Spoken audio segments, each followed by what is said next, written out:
Hey guys, Vaughn here, and after all my years of research, I bring to you my concept of motivation. I was talking to my friend the other day, and he was talking about how he hates self-help videos and these guys that are gurus and things like that, like Anthony Robbins and so forth. And I've actually studied some of Anthony Robbins' stuff, not this recent stuff, and I'm going to get into that a little bit in the next couple months and kind of reevaluate it. But the stuff I've ever used from I've never really did anything for me. It was just always kind of didn't really get to the core. It was always very mental, but it didn't hit the spot. Whereas I think homeopathy and auditing and these type of things, some other tools that I've learned along the way really kind of hit the spot. They're really cool technologies out there.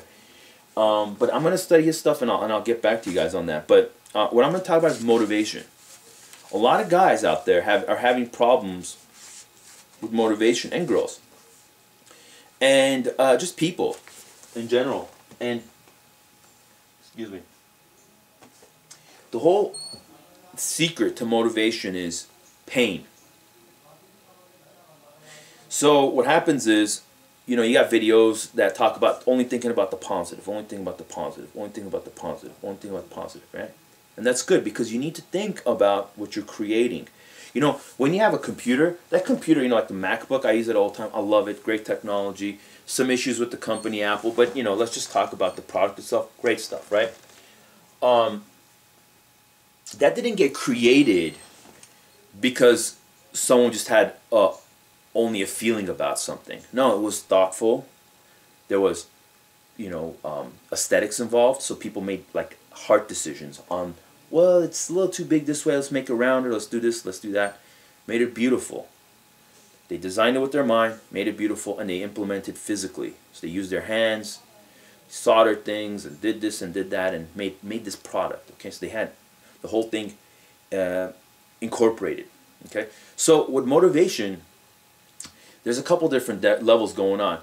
You need to become aware of your dreams, your values. What do you want in life? What does value mean? Okay, value means things that you value. Do you value a leaky roof? I don't.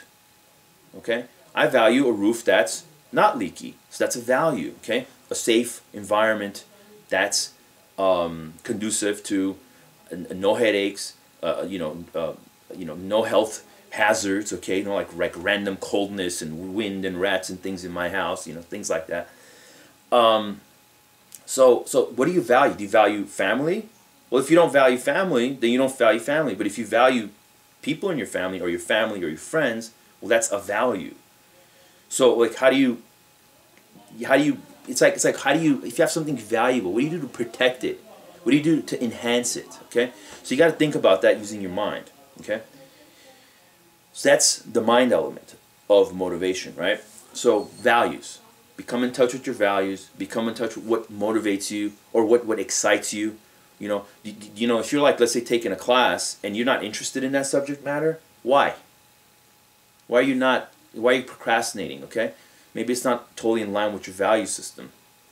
You know, and there's ways around dealing with that. Okay, so that's one part.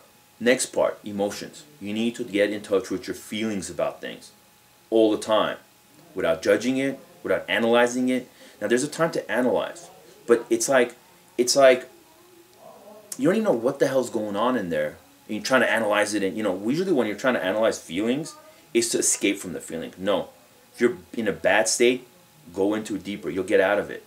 Now, there are some cases where there's severe depression and there's severe anxiety, and these kind of like real, almost the body is just can't handle it. Then you need to go into work with somebody so that the adrenal glands in the body can be detoxed and kind of like it can handle this higher level of charge. Okay, higher level of mental activity and emotional activity. But we're not going to get into that right now. So and then you have the physical aspect of it. So this is for like fairly healthy people. Physically, when you move, good things happen. You have to be able to move. If you're having trouble, if you're procrastinating, move. For example, if you got to do something, you got to think, for example, like I got homework coming up for my chemistry class, yes? You know, and I like laying on my bed, messing around with my MacBook, right? Or like, you know, being outside or something, messing around with the plants. Okay, is that conducive to doing my homework? No. Okay, what do I have to do? I sit at a table. So what I have to physically do is, before I do anything else mentally, okay? physically get up, put my body down in that chair, and now I'm there. Okay, now I'm bored. Now I'm looking at this environment. I'm in this chair. Okay, well, there's a book in front of me. Well, open and look through it. See, it's just kind of, sometimes you use your body, okay, to physically do certain things. So there are these different levels of phenomena going on. You need to become active, you need to actively engage all the levels, and emotions, for example. And there's things you could do with your emotions, but most of the time, really just tune into them, feel them, and you'll understand what's causing. Most of the time, it's just junk. Most of the emotions you're feeling, most of the time, are junk, and they're tied into just patterns. Like, for example, you go for a run, you're going to feel good. Your emotions are going to feel good. Your mind is going to feel good. Your mind frames shift with the emotional state that you're in. You start moving, or if you're like, let's say, have a part in your life that's really frustrating, don't sublimate it. Don't do something addictive. Don't smoke weed. Don't watch movies or whatever. Lay down or sit somewhere and just feel the frustration in your life. Feel it. Just do it. It's okay.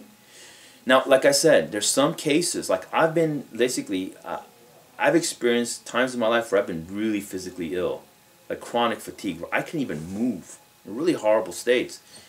And part of it was kind of a complex situation, and I might get into another time, but the point is I couldn't do all these things. So if that's the case, work with somebody, get your body kind of in a little bit of a higher energy state, and then when you start doing some exercise, eating a better diet, one of the things I've noticed is like a paleo diet works really good for a lot of people. One of the secrets of paleo diet is cut out the grains, eat the meat. And I'm not saying necessarily, meat eating diet is the best diet in the world for all situations, but some people do really well on it. And you can also maybe even become vegetarian at a certain point. But stick with this paleo diet idea for a minute. Cut out the grains, but eat a lot of greens. They have these green food supplements. I've done a video on Elite Green protein by Health Force, great product. Vitamin Mineral Greens, another great product. There's other products out there. You can juice, The thing about juicing, one thing is it's very wet. In some cases, it aggravates. But if you're eating meat, the wetness shouldn't bother you. It kind of balances it out. But so there's physical stuff.